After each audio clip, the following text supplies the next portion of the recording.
नमस्कार दोस्तों, Gurukul of politics पर आपका स्वागत है। मैं हूं आपका दोस्त धर्मेंद्र कंवारी और हमारे साथ मौजूद हैं हम सबके प्रिय डॉक्टर सतीश त्यागी जी। नमस्कार दोस्तों, 2014 से इस देश में एक ऐसा बहुत बड़ा समूह तैयार हो गया है जो देश की समस्याओं पे किसी भी तरीके से आवाज़ उठाने वालों को एंटी नेशनल कह देता है, चाइनीज़ कनेक्शन कर देता है, पाकिस्तान से आई हुए साजिश करार दे देता है।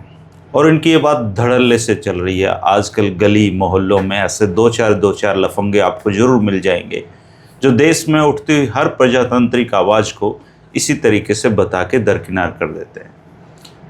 लेकिन भारत के मुख्य न्यायाधीश का हमें शुक्रिया अदा करना चाहिए जो उन्होंने देश की सोई हुई आत्मा को कॉकरोच कह के जगाने का काम किया। 2014 से जो एक भय का माहौल इस देश के लोगों में बनाया गया, उस भय को तोड़ने का काम इस देश के बच्चों ने कर दिखाया।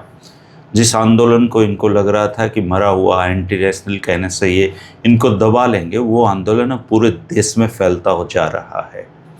और वो आदमी जिसे ना माफ़ी मांगने की आदत है, वो आदमी ना जिसे अपनी गलतियां मानने की आदत है, वो अपने कोप भवन में बैठा है।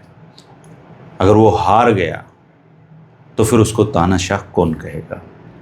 लेकिन देश की संवैधानिक संस्थाओं ने जिस बेशर्मी के साथ इस देश को तोड़ने का काम किया है, इस देश का नुकसान किया है, उसमें एक माननीय हमारी जुडिशरी भी शामिल है।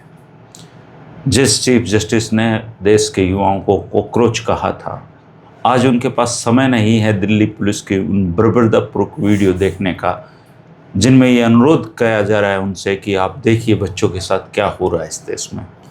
उनका समय बर्बाद हो रहा है। कॉकरोच की यात्रा भी उन्होंने ही शुरू की थी और अब समय बर्बाद करने की यात्रा भी वो शुरू कर रहे हैं। ये आंदोलन एक नज़ीर बनने वाला है इस देश में कि कैसे इस देश का नुकसान करने वालों को बच्चों ने झंझोड़ा, कैसे बच्चों ने इस देश की अस्मिता के साथ इस देश के प्रजातांत्रिक मूल्यों को, डेमोक्रेसी के सिद्धांतों को बचाए रखा। उन्होंने लाठियां खाकर सुरक्षा बलों को फूल भेंट किए हैं। और ये आंदोलन की जड़ें जितना आप अभी तो ये शुरुआत है, अभी आगे आने वाला समय और तेज़ी से आप इस आंदोलन को फैलता हुआ देखेंगे। इस आंदोलन में एक शख्स ऐसा भी है जिसकी शुरुआत से ही डिमांड हो रही थी, पहले सीजेपी के मन से हो रही थी और वो भी इस आंदोलन में आ गया और उसका नाम है राहुल गांधी।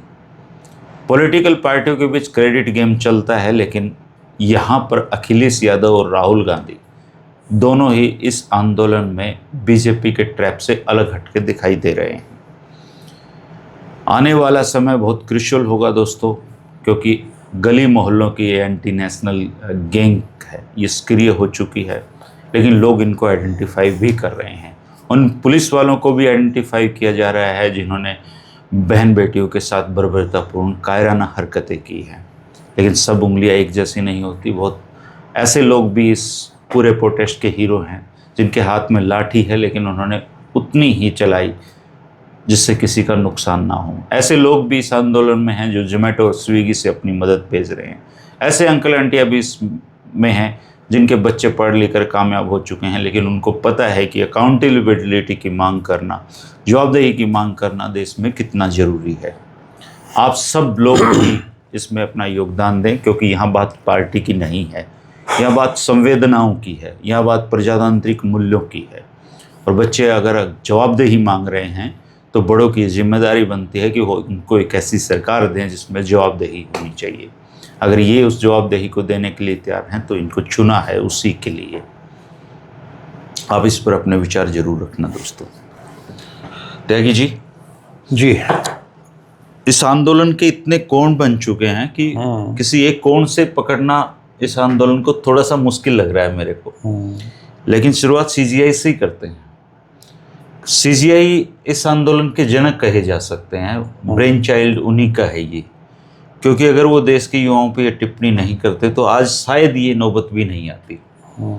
और कहते हैं ना, सुसुप्त अवस्था से जगा दिया उन्होंने देश की आत्मा को।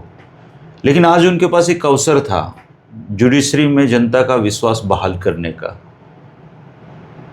उनके पास बैडमिंटन खेलने का तो समय है मंत्रियों के साथ, लेकिन देश की जुडिशरी के पास बच्चों के साथ हुए बर्बर व्यवहार को देखने का समय नहीं है। और उनकी इस टिप्पणी को लोग किस अर्थ में ले रहे हैं इसका अंदाजा शायद सीजीआई को या सरकार को भी नहीं होगा। तो सीजीआई साहब इस आंदोलन में कितना कंट्रीब्यूशन दे पाएंगे? और देखिए, हमारे यहाँ ना हिंदू धर्म में, सनातन धर्म में ये कहा जाता है कि पत्ता भी ईश्वर की मर्जी के बिना नहीं हिलता, और अगर सब कुछ ईश्वर ही कर रहा है और डिवाइन पावर कर रही है तो उसी डिवाइन पावर ने चीफ जस्टिस के मुंह से एक कहलवा दिया, कॉकरोच एक शब्द निकल गया। और कितनी बड़ी रिएक्शन हुई उसकी, ये देख लो, उम्मीद से परे। ठीक है, और अभी अब उन्होंने ये दूसरा बयान दे दिया कि ये वीडियो वगैरह देखने की मेरे पास समय नहीं है। तो मुझे तो लग रहा है कि chief justice of India Suryakant ji को समय ने ये भूमिका दे दी है कि तुम गाली भी खाओगे, लोगों की आलोचना भी सहोगे, लेकिन इस आंदोलन के सूत्रधार तुम ही बनोगे। कुछ चीज़ों का पतन तुम्हारे हाथों में लिखा है।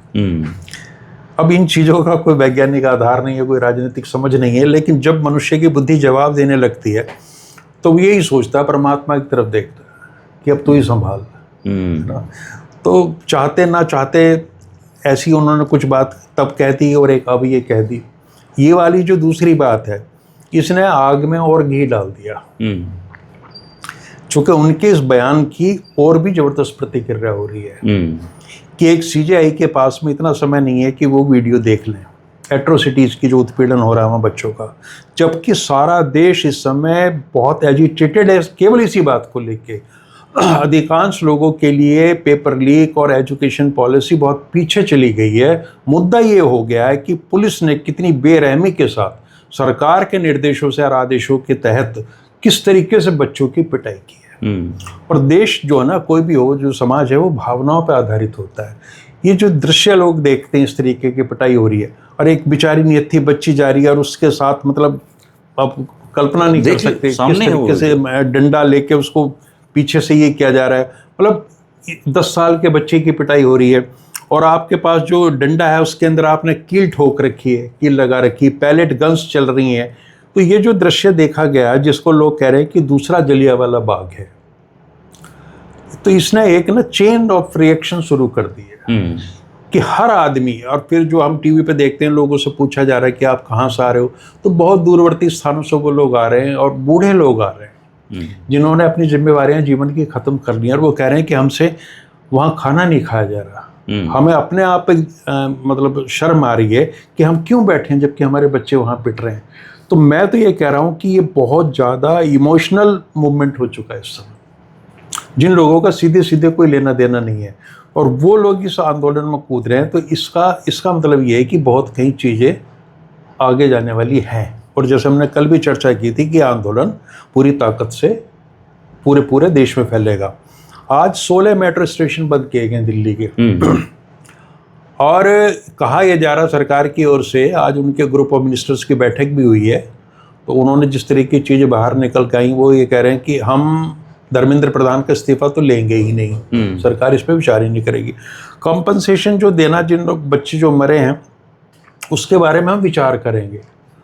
और तीसरी बात वो ये कह रहे हैं कि ये आंदोलन तो लगभग ख़त्म हो गया है, जो लोग प्रभावित थे वो तो जा चुके हैं, अब केवल राजनीतिक लोगों ने ही जमावड़ा बनाया हुआ है, उन्हीं के लोग हैं, वो इस आंदोलन को चला रहे हैं।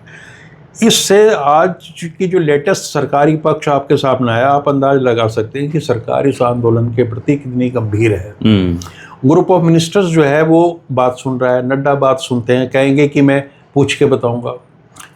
जब सदन में बातचीत होती है तो ओम बिरला कहते हैं कि मैं सरकार से पूछूंगा कि आपको इजाज़त दें या न दें। तो सारे के सारे अधिकार, सारी शक्तियां एक व्यक्ति में निहित होकर बैठ गई हैं ऊपर, और उससे वो क्या सोच रहा है कर किसी को नहीं पता। उन्होंने ये कहा कि मैं चिंतित हूँ, और उनसे नायडू भी मिले, उनके साथ ही वो ही कर रहे हैं बैठ के, और शरद पवार भी मिले।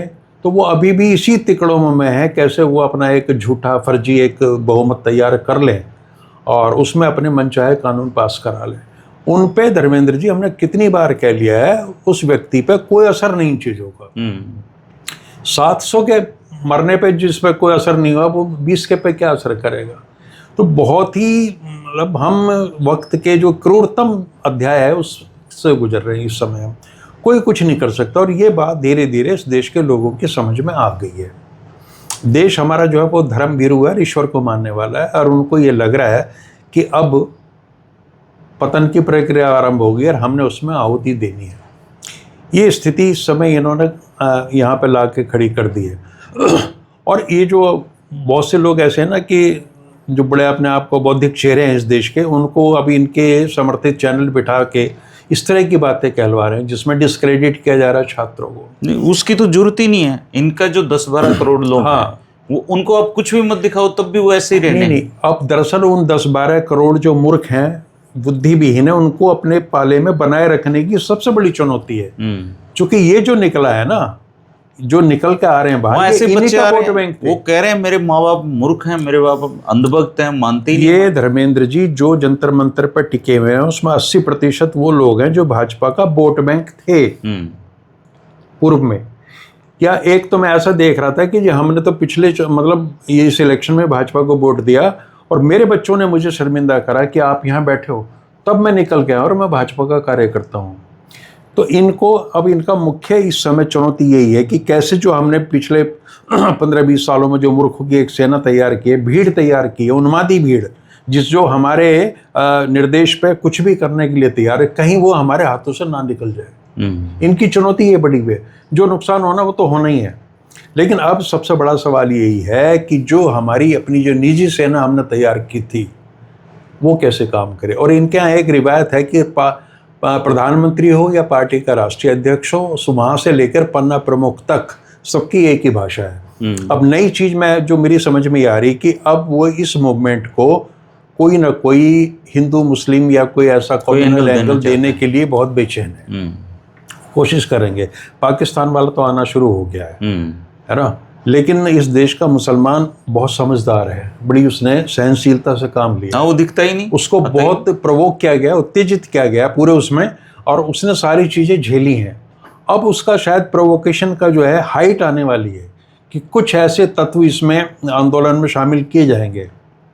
एक तो ये कह दिया कि जो असली लोग थे जिनकी परेशानी थी वो तो जा चुके हैं, और ये कोशिश है कि अब इसको केवल पॉलिटिकल पार्टी यानी कांग्रेस द्वारा स्पॉन्सर्ड मूवमेंट कर दो। फिर इसके अंदर जो है वो वाला एंगल ले आओ, तो हो सकता है कोई अब्दुल, कोई करीम, कोई रहीम, कोई से ऐसी बात कहलवा दी जाए, है ना। लेकिन ये जनरेशन लेटेस्ट जनरेशन है, जेन जी, ये इन चीज़ों से बहुत ऊपर उठी हुई है।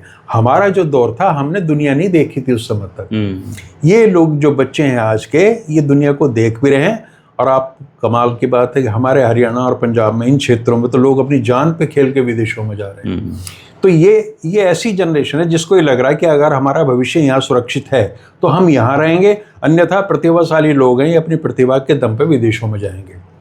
इनके रास्ते साफ हैं, ये अपने जीवन की आहुति देने वाले नहीं है इस देश और समाज के लिए। ये बात हमें नोट कर लेनी चाहिए। तो मुझे दूसरा बड़ा सबसे डर ये लग रहा है कि इस समय कहीं ना इसको कम्युनल कलर ना दे दिया जाए। और अब चूंकि आंदोलन फैल रहा है, विस्तारित हो रहा है, जिला स्तर पर जा रहा है, तो इसकी संभावनाएं और भी ज़्यादा प्रबल होगी। चूंकि दिल्ली से बाहर ये बड़ा आसान हो गया। किसानों को ही बदनाम कर दिया था जी इन्होंने। हाँ, किसानों का मूवमेंट बदनाम। अच्छा, बार बार ये कहते हैं कि जी, जैसा आज ही हमारे हरियाणा की जो प्रदेश अध्यक्ष भाजपा की, उनके नेतृत्व में रोहतक शहर में एक जुलूस निकला, प्रदर्शन हुआ, तो उन्होंने कहा जी कांग्रेस देश में अराजकता फैला रही है। धर्मेंद्र जी ये बार बार कहते हैं कि इस देश में 70 साल कांग्रेस का राज रहा, तो कांग्रेस ने आंदोलन तो नहीं किया, वो तो सत्ता में थे। आंदोलन तो इन्होंने ही किए, और इन्होंने भी क्या किया, इन्होंने औरों के आंदोलन में जाके दूसरों के और तरह की भूमिका निभाई। किसी भी आंदोलन में आप देख लीजिए, तो ये आंदोलन की कल्चर और सरकारों को काम न करने देने की संस्कृति, ये तो भारत के विपक्ष ने दी है ना 70 सालों में। सरकार तो वो चला रहे थे, राज तो उनका था, वो तो अपना कर रहे थे जैसे भी कर रहे थे।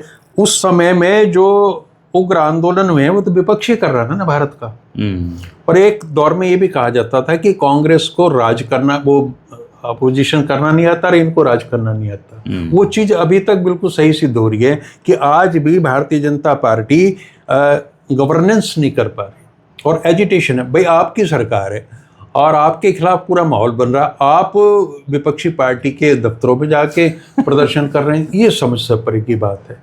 लेकिन इनको ट्रेनिंग ऐसी दी गई, इनको प्रशिक्षित किया गया इन माध्यमों से आंदोलन से ये इतना चिढ़ते हैं। अब ये बताइए कि जिस समय 60 के दशक में छात्रों के आंदोलन थे, अब लोग कह रहे नहीं विद्यार्थी का काम विद्या अर्जित करना चाहिए। अरे विद्या अर्जित क्या है, कोई फ्यूचर तो नहीं इस है देश में आप ये देखिए, लोहिया ने सबसे पहले आंदोलन करे, अंग्रेजी छोड़ो आंदोलन, अंग्रेजी छोड़ो आंदोलन, जाति तोड़ो आंदोलन, दाम बांधो आंदोलन।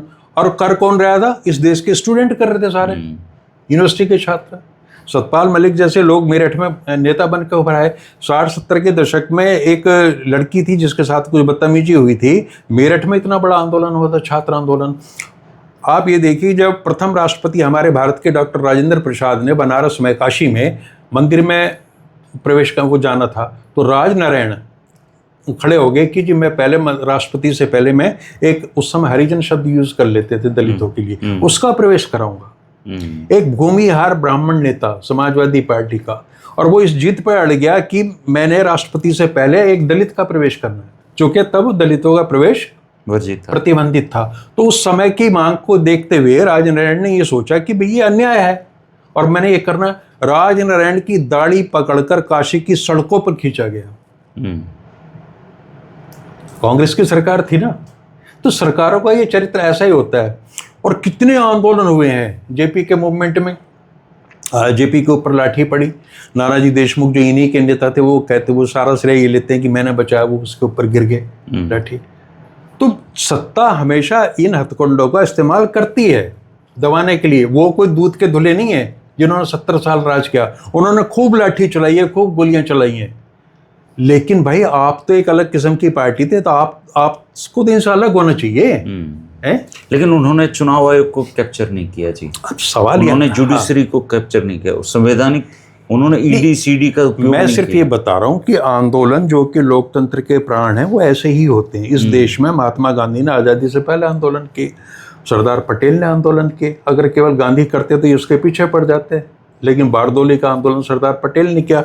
वो लोग, और उनके आंदोलन ऐसे नहीं थे। अब गांधी आंदोलन करते हैं 1920 में, फिर करते हैं 30 में, फिर करते हैं 40 में, 10-10 साल का गैप है। यानी कि 40 साल तक एक संगठन पूरे आंदोलन के मोड में है।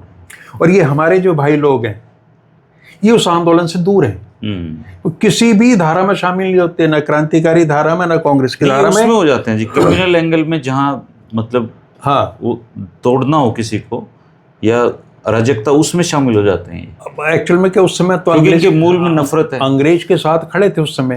तो एक क्या है कि ये जो सीजेपी के जो हमारे लीडर हैं, बच्चे, इनको ना तो पता आंदोलन कैसे, लीडरशिप नहीं है ना इनमें, लीडरशिप नहीं है। आंदोलन में कई कदम आपको आगे बढ़ना पड़ता, कई बार पीछे बढ़ना पड़ता, और आंदोलन जो है वो प्रतिष्ठा के प्रश्न नहीं बने। यहाँ कोई नेता भी नहीं है। मैं ये मतलब इस सवाल ये भी है कि क्या ये आंदोलन अब केवल सीजेपी का रह गया है या उससे आगे निकल चुका है? नहीं, ये आंदोलन तो अब पूरे मेनली आंदोलन के नायक तो इस समय राहुल गांधी हैं। और मुझे ये लग रहा है कि उनको इस भूमिका में भाजपा ने पहुंचाया है जानबूझ के, कि वो एक पूरी चुनौती देते हुए प्रधानमंत्री के घर के सामने खड़े हो गए जाके सीना तान के, ठीक है, और फिर उनको वहाँ से अरेस्ट कराया गया, उठाया गया। इसके पीछे बड़ी सोची समझी साजिश है कि इसको हटा के ना पूरी तरीके से इसको पॉलिटिकल ले, और ताकि तब आपकी चीज़ें बहुत आसान हो जाएंगी। इसीलिए तो कह रहे हैं कि जो असली थे वो तो जा चुके, है ना। और अखिलेश यादव की भी एंट्री इसीलिए हुई है, तो अब इनके लिए बहुत आसान हो गया। पॉलिटिकल पार्टी पॉलिटिकल मूवमेंट को बड़े अच्छे ढंग से हैंडल कर सकती है। तो अब भाजपा और कांग्रेस के बीच में, और भाजपा या विपक्ष के बीच में एक अब ये शुरू हो गया सारा का सारा गेम। अब इसके क्या परिणाम निकलेंगे देखने वाली बात, और तरह तरह की राजनीति भाई विपक्ष भी करेगा और वो भी करेगा। और उत्तर प्रदेश में तो चूंकि चुनाव है, तो इसलिए वहाँ भी पूरी सक्रियता है। और अभी जो आंदोलन, वो बच्चे भी वहीं पर रहेंगे जो कर रहे हैं, लेकिन इसको पॉलिटिकल एंगल तो बहुत दिया जाना बहुत जरूरी था। अच्छा, ये क्या कहते हैं बार बार, साहब इस पे राजनीति ना करो, उस पे राजनीति, किसी पे मत करो, राजनीति मत करो। राजनीति इतनी बुरी चीज है क्या? आप या तो कोई और शब्द इस्तेमाल करो। राजनीति कर करके ही तो आप यहाँ सत्ता में आए हो, और राजनीति के माध्यम से ही आपने कांग्रेस जैसी 70 साल की पार्टी जो थी उसको घर पे बिठा दिया। तो राजनीति क्यों नहीं होनी चाहिए? राजनीति तो हर मुद्दे पे होनी चाहिए। आप कुछ और शब्द इस्तेमाल करो कि ये नहीं होना चाहिए, वो है नहीं। अब जब वो विपक्ष कुछ नहीं करता तो आप कहते हो विपक्ष है ही नहीं, विपक्ष के पास मुद्दे ही नहीं है। अब चलो मान लिया तुमने ही मुद्दा दिया और विपक्ष उस पर काम कर रहा है, क्या विपक्ष क्यों नहीं करे कोई काम? कहे जी प्रधानमंत्री पद की गरिमा है, तो गरिमा तो भाई जिसने 60% वोट लिए विपक्ष के नेता की उसकी भी है। आपने उसके साथ किस तरह का व्यवहार किया कल, और लोग बहुत खुश हैं, है ना, कोई मिट्टी का शेर बता रहा, कोई कुछ भी बता रहा है, लेकिन राहुल गांधी का जो ये खून निकला है ना, और एक तो मैं फोटो देख रहा था उसका जूता उता भी गायब है, और जिस तरीके का ये फोटो बहुत बड़ा प्रभाव डालेंगे इस देश के जनता के मानस पे। इनके पाले पे तो डालेंगे नहीं, लेकिन जो लोग देखेंगे, और ये अजीब सा देश है, यहाँ पता है लोग खासतौर से महिलाएं हमारी क्या करती हैं, देख बेचारे का बाप मर गया था उस समय, तो पहले दादी की हुई थी, फिर चाचा उससे गिर गया था, और अब बेचारे के साथ ही हो रहा है। राहुल गांधी के साथ कल बहुत बड़े हिस्से में ना एक बेचारगी का टैग और लग गया। और ये केवल एक आदमी है जो संघर्ष कर रहा है सड़क पे, जिसे आपने पप्पू डिक्लेयर कर दिया था। उस पप्पू ने कल तुम्हारे उस दुर्ग को, अभेद दुर्ग को, उसमें वो लगा दी, सेंध लगा दी, और जिस तरीके से वो खड़ा हुआ सामने है, और प्रधानमंत्री बाहर नहीं आ रहे। यशवंत सिन्हा से एक पत्रकार ने पूछा कि आप तो अटल जी के बहुत करीब रहे हो, अटल जी ऐसे में क्या करते हैं? तो उन्होंने कहा अटल जी बाहर आते मुस्कुराते हुए, कोई हंसी की बात करते और कहते कि आओ राहुल जी चाय पी के बैठ के बात करते हैं। ये उनका अंदाज होता है। राजनाथ सिंह कहते हैं कि किसान मेरे से मिलने आए टिकैत के नेतृत्व में, महेंद्र सिंह टिकैत के, और मुझे जब सूचना मिली तो मैं अपने ऑफिस से, तब मुख्यमंत्री थे, उठ के बाहर आया, गेट पर उनको रिसीव किया, अंदर ले गया और उनसे बातचीत की। ये भारतीय जनता पार्टी के उदाहरण दे रहा हूँ मैं आपको। तो राजनाथ सिंह की वो सोच है, अटल जी की सोच है, लेकिन वर्तमान प्रधानमंत्री की तो सोच ही बहुत दूर दूर तक नहीं है। तो इसीलिए मैं कहता हूं कि हमें ज़्यादा हम भाजपा को भी गाली ना दें, वो भाजपा है खत्म ही होगी वो भाजपा। ये नई भाजपा है, इसको तो बीएमपी कहना चाहिए, भारतीय मोदी पार्टी, मोदी शाह पार्टी, बीएमएसपी और जोड़ लो साथ में। इसका पिछले जनसंघ से लोग इसको भारतीय जलील पार्टी भी कहते हैं। हाँ हाँ बिल्कुल, अब तो अपनी व्याख्याएं करेंगे लोग, वो क्यों छोड़ें, ये किसी को छोड़ते हैं क्या, है ना। और एक काम अब लोग ये भी देखें, उनकी हैरत, धैर्य की एक सीमा है कि आपने जो पूरा माहौल बनाया था नेहरू गांधी परिवार के खिलाफ, उसमें तो आपने कुछ भी नहीं किया ना, है। सोनिया गांधी सुरक्षित हैं, राहुल प्रियंका सुरक्षित हैं, भार्गव सुरक्षित है। एक बार भी आप ये प्रमाणित नहीं कर पाए कि वो भ्रष्टाचारों के केसेस में लिप्त हैं, या उन्होंने कुछ किया है। 12 वर्षों में आपको कुछ तो करना चाहिए था। ये कह रहे हैं आंदोलन खत्म हो गया है, लेकिन जंतर मंतर पे तो भीड़ बढ़ती जा रही है, जनता भीड़ बढ़ती जा रही है, लगी जा रही है। मेट्रो स्टेशन बंद करने पड़ रहे हैं। और अच्छा, पटना में प्रदर्शन हो रहे हैं सर, कोलकाता में इनकी कल सरकार बनी थी, वहां प्रदर्शन हो रहे हैं, राजस्थान में सब जगह होने हैं। ये आग मैं नहीं समझ पा रहा कि इसको बुझाने के प्रयास क्यों नहीं हो रहे। मुझे और भी खतरनाक स्थिति नजर आ रही है कि जब आपको लग रहा है कि खतरा बढ़ रहा है तो आपको उसको कंट्रोल करना चाहिए, आप उसको क्यों इतना फैलने दे रहे हैं? इसका मतलब आपकी नीयत कहीं डाउटफुल है, आप कुछ बहुत बड़ा होने का के लिए माहौल सोचते हैं कि गलतियां हो जाएंगी और खुद ही खत्म करने का। पता नहीं समय क्या करा रहा है, ये रील बना रहा है, ये लोग 30-30 हजार रुपए एक रील बनाने के दे रही हैं एजेंसियां कि इस आंदोलन के खिलाफ रील बनाओ। बहुत मतलब पैसा बहुत बहाया जा रहा है। बहुत लोग हैं, उनको ढूंढ ढूंढ के लाया जा रहा है कि ऐसे लोग लाओ रील में और वीडियो में जो ये कह सकें कि ये विद्यार्थी नहीं है, ये गुंडे हैं, ये पाकिस्तान से आ रहे हैं, या फलाना डिमकाना इस तरह की। खैर ये आंदोलन का एक हिस्सा होते हैं, और आंदोलनों को डिस्क्रेडिट करने के लिए ये सारी चीज़ें होती हैं। और जो आंदोलन कर रहे होते हैं उन्होंने एक अतिरिक्त सतर्कता बरतनी होती है कि हमें इन चीज़ों से कैसे निकलना है। वो तो जो सत्ता है वो तो प्रपंच रचेगी, उसकी कोई शिकायत हमें नहीं होनी चाहिए।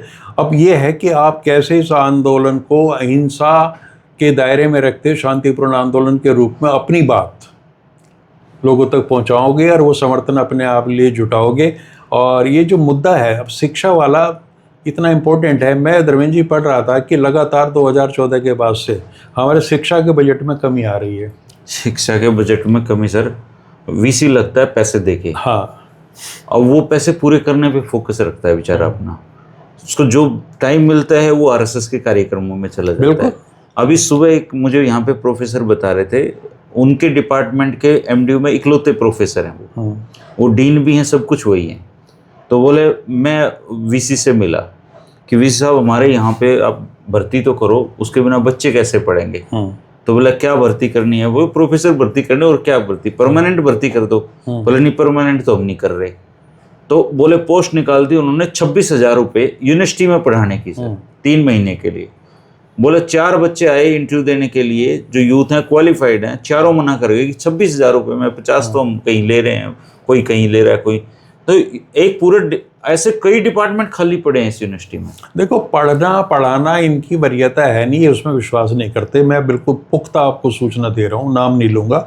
मुझे एक व्यक्ति ने बताया कि वाइस चांसलर के पास में एजुकेशन मिनिस्टर का फ़ोन आता है कि जी आपसे पहले भी आग्रह किया था, हमारे ये 2 बंदे इनको बीटा का बूथ दे दो यूनिवर्सिटी में। अच्छा है।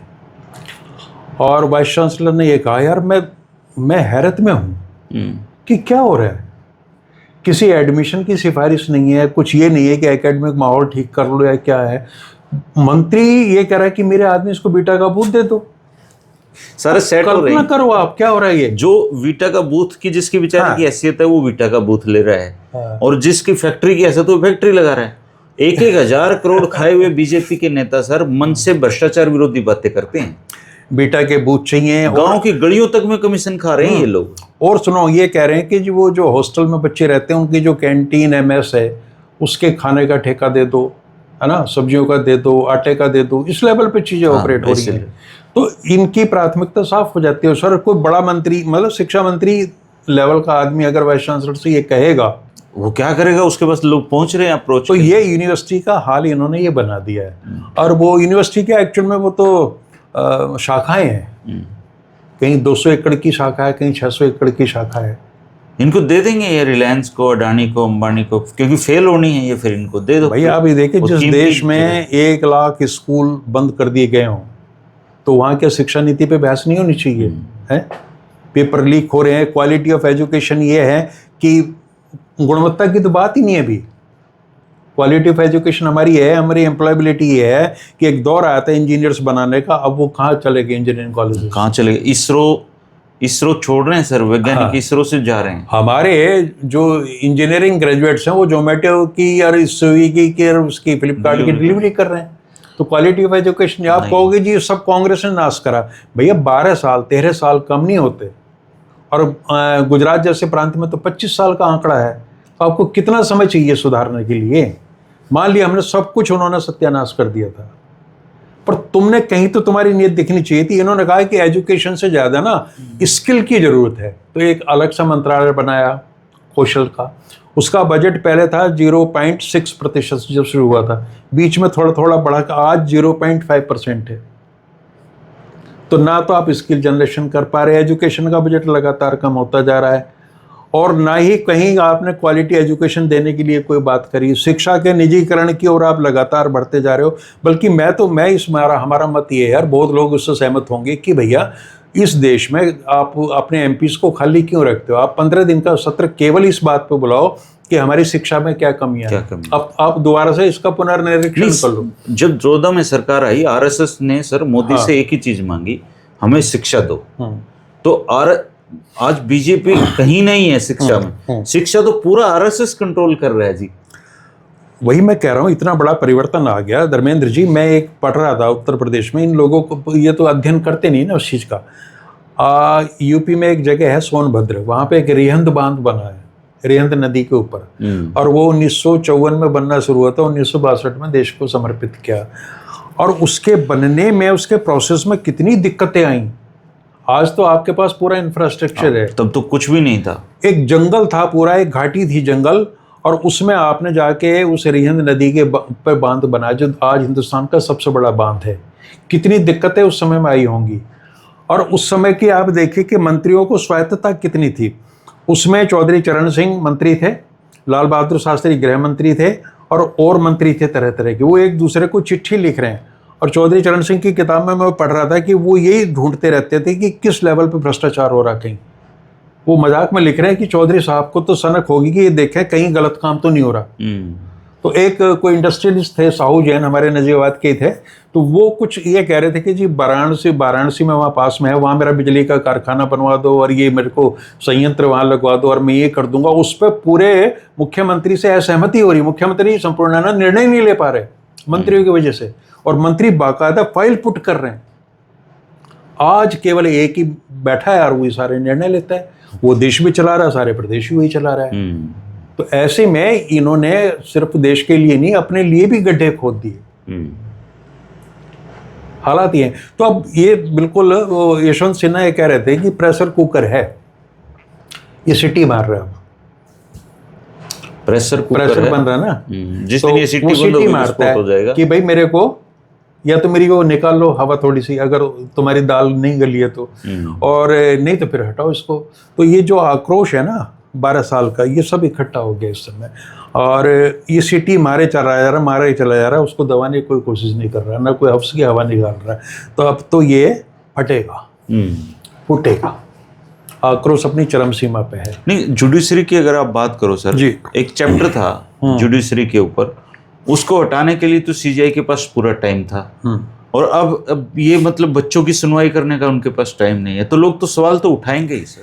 नहीं, आप कर क्या रहे हो? जैसा आपने बताया विदेश में जाके बैडमिंटन या टेनिस खेलने के लिए आपके पास समय है, अपनी जो आपकी व्यक्तिगत जो नवाबी आदतें हैं उनको पूरा करने का भी समय होगा, लेकिन आप इतने गंभीर मसले पे इतनी अगंभीर आप टिप्पणी कर रहे हो कि हमारे पास समय नहीं है। अब किस चीज़ के लिए समय है ये बताइए? है समय है रिटायरमेंट के बाद, ना प्रधानमंत्री के पास समय है।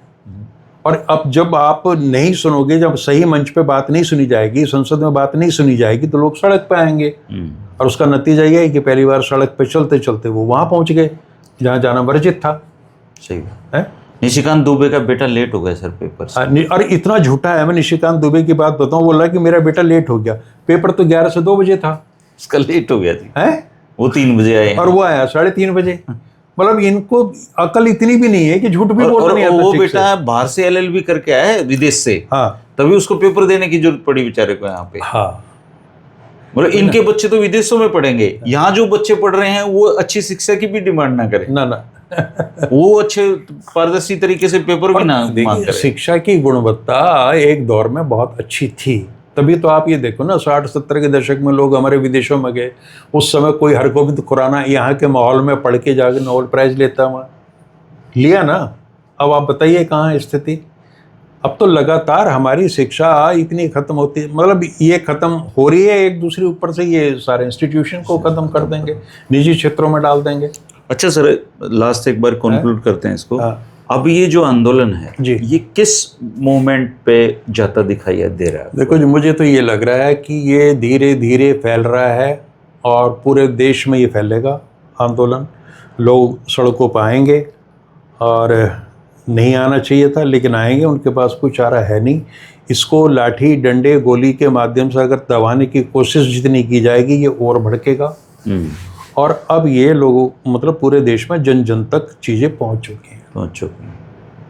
और ये जो 10-12 करोड़ लोग ये एंटी नेशनल सर्टिफिकेट वाले, ये अपनी जो इनकी भाषा है जो कुछ है करते रहेंगे, देखा जाएगा इनका क्या होगा। लेकिन जब पूरी जनता खड़ी हो जाती है ना एक बार को, तो हर एक विरोध का स्वर जो है वो खत्म हो जाता है। अच्छा, एक चीज और इस आंदोलन में हो रही है सर, जो किसान आंदोलन में भी उस पैमाने पे नहीं हुई, जो इस देश का मीडिया है, जिसको गोदी मीडिया नाम दिया गया है, उसको बहुत ज़्यादा जलील किया जा रहा है, और ये बच्चे बख्श नहीं रहे सर उसको बिल्कुल भी, और ये जाके टीवी चैनलों पे रो रहे हैं फिर बुरी तरीके से। तो वो डिजर्व करते हैं इस काम के लिए। आप ये देखिए कि हम ये तर्क दे देते हैं यार, उनके भी बच्चे, उन्होंने भी अपने बच्चे पालने हैं, लेकिन ये जो गद्दारी जो लोग कर रहे हैं, इनके बच्चे और ये खुद जिस तरह का जीवन जीते हैं, भाई त्याग का मतलब क्या है? जीवन में सेक्रीफाइस किसे कहते हैं? गांधी के पास भी एक ऑप्शन थी, वो लंदन से वकील बन के आए थे, शानदार करियर था उनका। तो उस आदमी ने अपना कोट पैंट उतार के क्यों लंगोट बांध लिया और वो ले लिया? क्यों जवाहरलाल नेहरू जो अरबों खरबोपति उस समय था, कि उस समय वो ऐसे कपड़े पहनने पड़े से खादी की जिससे उसका बदन लाल हो गया? मोतीलाल नेहरू ने खादी बेची इलाहाबाद की गलियों में, सिर पे टोकरा रख के। सेक्रीफाइस तो यही है ना, जिन्होंने लोगों ने अपने जीवन की आहुति दे दी, अपना प्राइम ऑफ यूथ उन्होंने पूरी तरह से खत्म कर दिया। उनके पास क्या ऑप्शन नहीं थे। तो ये लोग एक भी हिम्मत नहीं कर रहा, कोई एक पत्रकार भी, कोई जो बड़ा चेहरा है राष्ट्रीय स्तर पे, जो चर्चित चेहरे हैं, वो कम से कम एक शुरुआत तो कर दें कहीं से। करोड़ रुपए एक प्रोग्राम के लेते हैं सर, डिकोड करने के। तो अब पहले क्या है ना, पूरा एक माहौल बनाएगा कि पहले जितने भी स्वाभिमानी ठीक ठाक से लोग थे वो सब निकाल दिए बाहर में। और अब मैं देखता हूँ कि आज की डेट में रवीश की एक वीडियो 30 लाख, 32 लाख, 35 लाख, 40 लाख लोग, क्रेडिबिलिटी है अगले की। और उनको पता होना चाहिए, इन भक्तों को बता देना। मैं यहाँ के माध्यम से बता रहा हूँ कि आज करोड़ों रुपए महीना कमा रहा हूँ, करोड़ों रुपए। रोक लोगे? जिसके अंदर टैलेंट है, जिसे जनता का भरोसा जिसने हासिल किया, जिसकी साख है, वो तो कमाएगा भाई, कमाएगा जी। जो सही बात कहेगा और सही बात कमाएगा। तो वो रवीश जो केवल एनडीटीवी तक सीमित रह गया था, आज वो कहाँ पहुंच गया? आज रवीश की इज्जत देश में करोड़ों लोगों तक है। और बिल्कुल है। आज ये दूसरे लोग कहाँ हैं आप देख लो। तो अब ये जा रहे हैं वहां पे और इनको अपमानित किया जा रहा है, इनको बाहर निकाला जा रहा है। ये दिक्कत सबसे बड़ी क्या है सर, ये खुद तो नहीं जा रहे वहां पे, अपने नीचे जो ट्रेनी लोग हैं उनको भेज रहे हैं बेचारों को, जिनके करियर की शुरुआत है, उनको जलील होना पड़ रहा है इनके चक्कर में। हाँ, पैसा ये कमा रहे हैं, बेइज्जती वो करवा रहे ये हैं। कहा जा रहा है, चूंकि आप और हम दोनों पत्रकारिता से जुड़े रहे हैं, कि साहब एडिटर्स को गाली दो। एडिटर भी बेचारे नौकर हैं, नौकर हैं। एडिटर भी तो नौकर है, वहाँ तो मालिक रहा है इनको आगे मालिक है, और मालिक तो वही है, सबका मालिक एक गौतम भाई, वही चला रहा है। कि जागरण के किसी एक साथी का फोन आया, बोला जी आपने ये लिख दिया कि दैनिक जागरण का बॉयकॉट करो, हमारी नौकरी। मैंने कहा तुम्हारी नौकरी तो वैसे भी जानी है, तुम अपना कोई और काम देखो, टैलेंट देखो, उसमें सोशल मीडिया पे आ जाओ तुम कम से कम। मैं इनकी गुलामी करके क्या मिलेगा इतने सालों तक? ये कुछ नहीं है माँ, ये तो खत्म होने हैं ये। भाई आपदा में अवसर तलाश करो, बाहर निकलो। ये हालत है दोस्तों। आंदोलन की ये शुरुआत भर है, लेकिन कोई भी नाजिम, कोई जालिम आदमी शुरुआत में नहीं झुकता है, उसको टूटने में वक्त लगता है, लेकिन वो टूटता है और फिर ऐसा टूटता है कि इतिहास के पन्नों में हमेशा हमेशा के लिए दफन हो जाता है। इस देश में एक रीढ़ की हड्डी है और इस देश के लोगों को बताया है युवाओं ने कि ये रीढ़ की हड्डी तुम्हारे पास है, इसका इस्तेमाल करो अड़ने के लिए, अकड़ने के लिए और देश के लिए। एक कहावत है कि भगत सिंह हो जाए पर पड़ोसी को हो जाए। इन बच्चों ने ये बताया है कि हम ही भगत सिंह हैं। अगर भगत सिंह होता तो वो ऐसा ही होता। आने वाला समय बहुत क्रूशियल है दोस्तों, और ये दौर संवाद का दौर नहीं है, ख़त्म हो चुका है, होना नहीं चाहिए था। अब इस देश में दो ही तरह के लोग हैं, एक वो जो मोदी की असलियत जानते हैं और एक वो लोग जो मोदी को भगवान मानते हैं। जो लोग भगवान मानते हैं वो मानते रहेंगे, उसमें किसी को उनके साथ संवाद की कोई गुंजाइश नहीं है। लेकिन जो मोदी की असलियत जानने वाले लोग हैं वो ये बच्चे हैं। ये बच्चे बता रहे हैं कि हमें अच्छी एजुकेशन का अधिकार है, और जिन देशों में जा के घूम के ये लोग डंका विश्वगुरु का पीटते थे, अब उन सारे देशों में प्रदर्शन हो रहे हैं, वो डंका फट चुका है। आने वाला समय इनके लिए बहुत क्रूशियल होने वाला है। आप इस आंदोलन के लिए बारे में क्या कहेंगे? अपने विचार जरूर साझा करिए और बोलते रहिए। जहाँ भी आपको मौका मिले लिखिए, बोलिए, अपनी आवाज़ बुलंद करिए। शुक्रिया, नमस्कार। नमस्कार।